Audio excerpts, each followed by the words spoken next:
Bonjour, j'espère que vous allez bien. Voici une nouvelle vidéo pour lancer son intention pour la nouvelle lune du 22 mai 2020.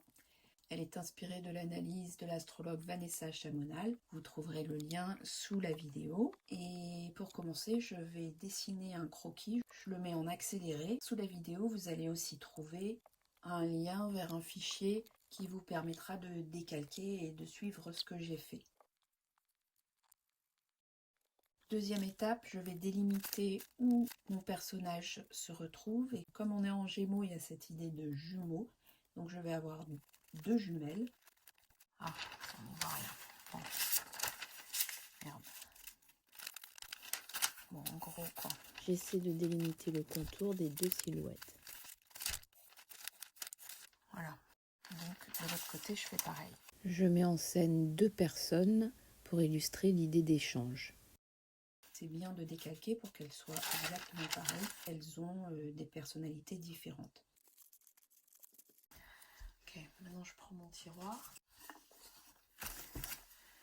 et je vais chercher des papiers. Comme on nous dit qu'il y a beaucoup d'air, je vais chercher du bleu, du poisson aussi. Des restes de pages de mes livres altérés, il y en a que j'avais pas en doré. Et des papiers intéressants que j'avais téléchargés et imprimés. Je prends mon mode poche, je vais coller des papiers dans le contour en fait de leur espace. Ça va constituer l'arrière-plan. Celui-là il est imprimé, donc je vais le recouvrir de mode poche pour le protéger. Cette phase de collage est très utile dans mon processus. Elle me permet de rentrer dans la page sans être intimidée. Elle donne de la dynamique, mais aussi elle me permet de me centrer, de me concentrer. Et je réfléchis au thème de cette nouvelle lune dont nous parle Vanessa. Donc je vais reprendre mon calque pour redessiner les contours. Je vais prendre mon Stabilo All. C'est un crayon qui écrit sur toutes les surfaces et qui s'efface à l'eau. Là, j'ai le cœur qui sautille un petit peu parce que je suis toujours curieuse de voir apparaître les personnages que je dessine. Il y a toujours une espèce de personnalité qu'on ne peut pas vraiment contrôler. Et je suis toujours contente de les rencontrer. Du gesso avec une peinture couleur chair. Et je vais recouvrir la surface des deux visages et les coups et les épaules. J'attends que ça sèche. Je vais sortir mes encres acryliques. Donc j'ai turquoise foncé et violet feutré. Et je vais m'occuper des cheveux.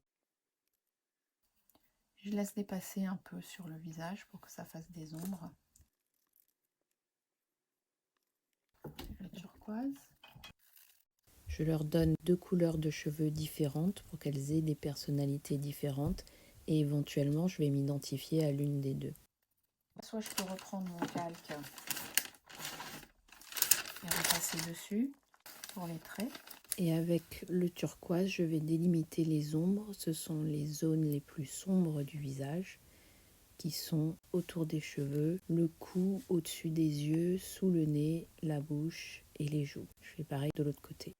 Alors là, j'ai mon Stabilo All qui réagit. Je vais prendre un bout de papier pour en enlever le plus possible parce que je ne veux pas trop ce noir. Je vais prendre du bleu de cobalt pour faire ses yeux avec un pinceau très très fin. Je le mets directement dans le tube.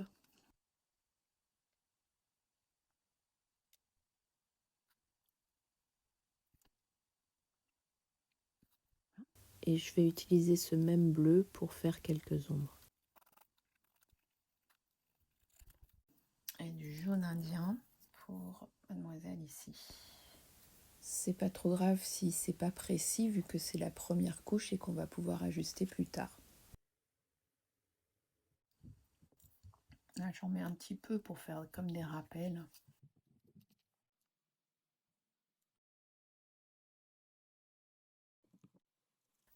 pareil avec le bleu.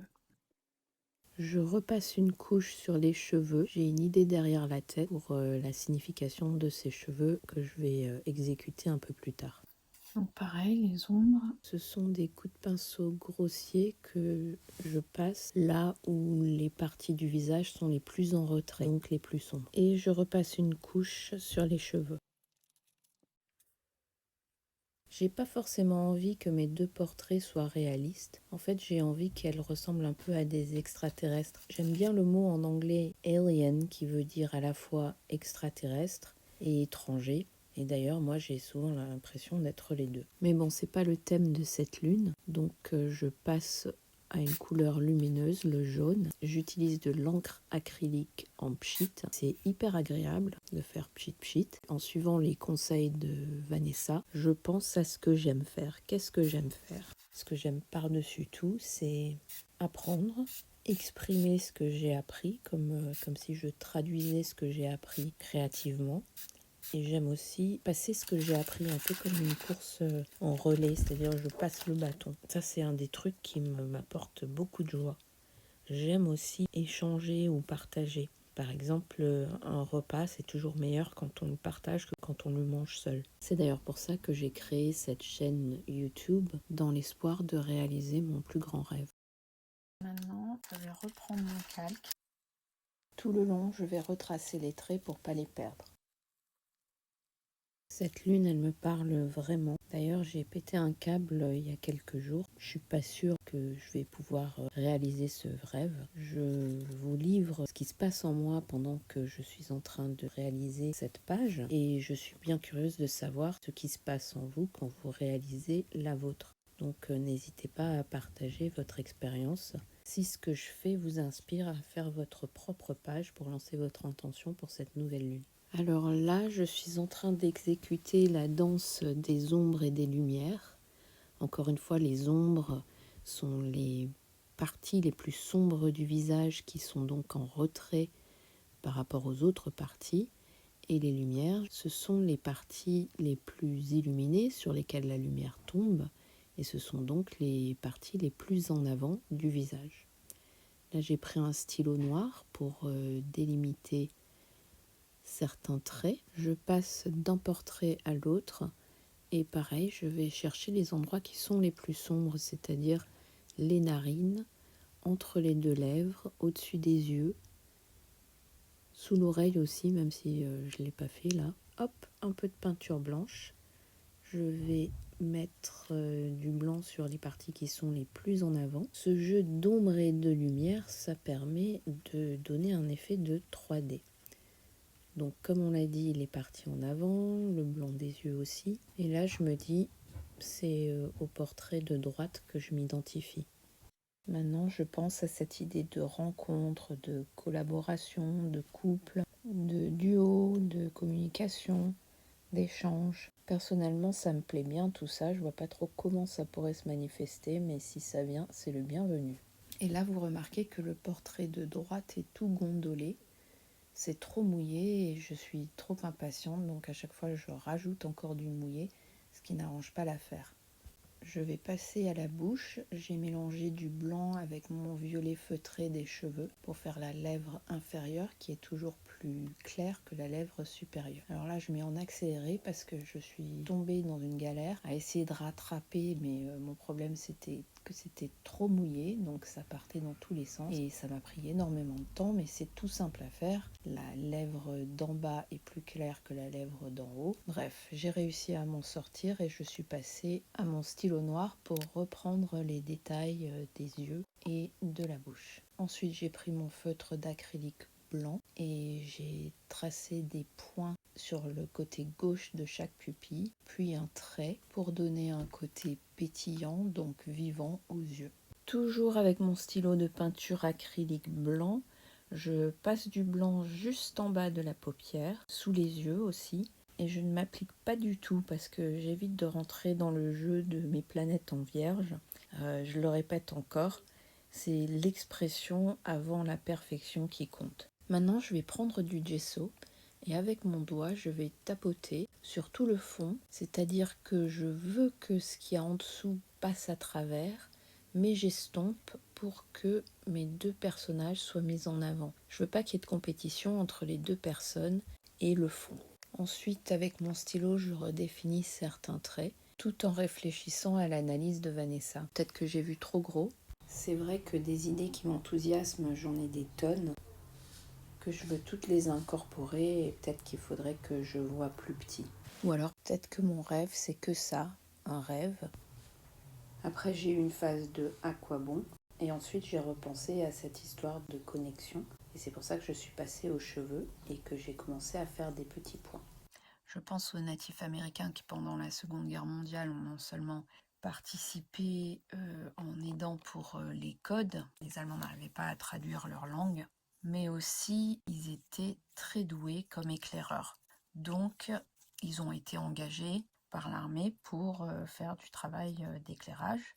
Et on ne comprenait pas parce que, en fait, sur le terrain, ils étaient complètement nuls. Et la théorie, c'est que comme on leur avait rasé la tête quand ils ont intégré l'armée, ils ont perdu toute leur faculté d'éclaireur. Donc, ils considèrent que leurs cheveux, c'est comme des antennes.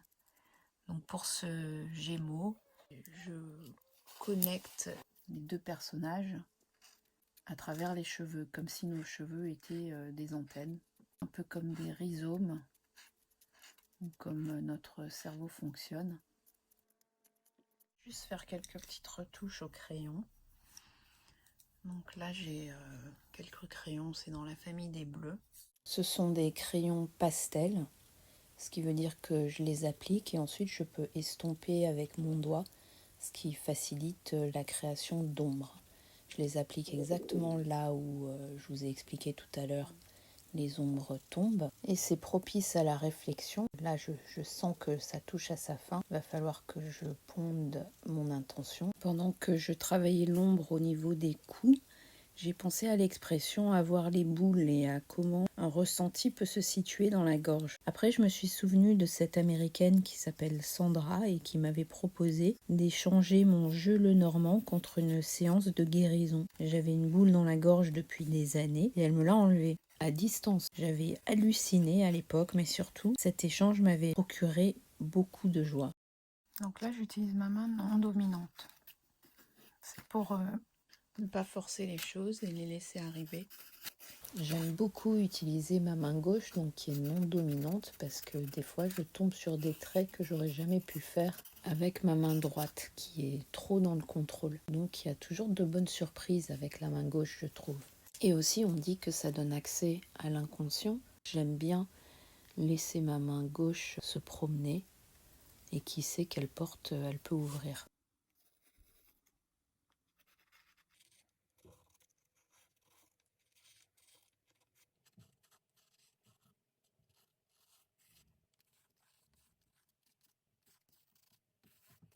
Là, je suis en train de me demander comment je vais les habiller.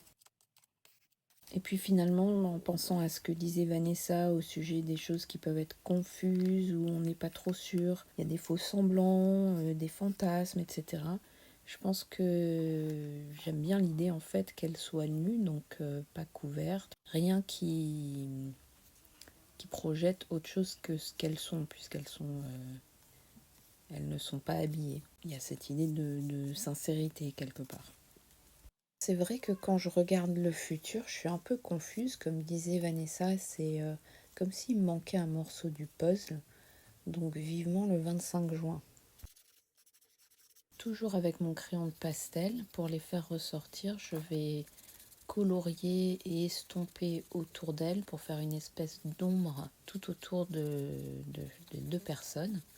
Et aussi autour de la page pour bien l'encadrer. Maintenant, je passe à mon intention qui va être toute simple mais qui discrètement en fait résume ce dont j'ai parlé tout à l'heure à partir des coups. Donc comme un diagramme d'anatomie, ça nous montre les deux coups et puis quand les deux étiquettes sont l'une contre l'autre, ça donne coucou.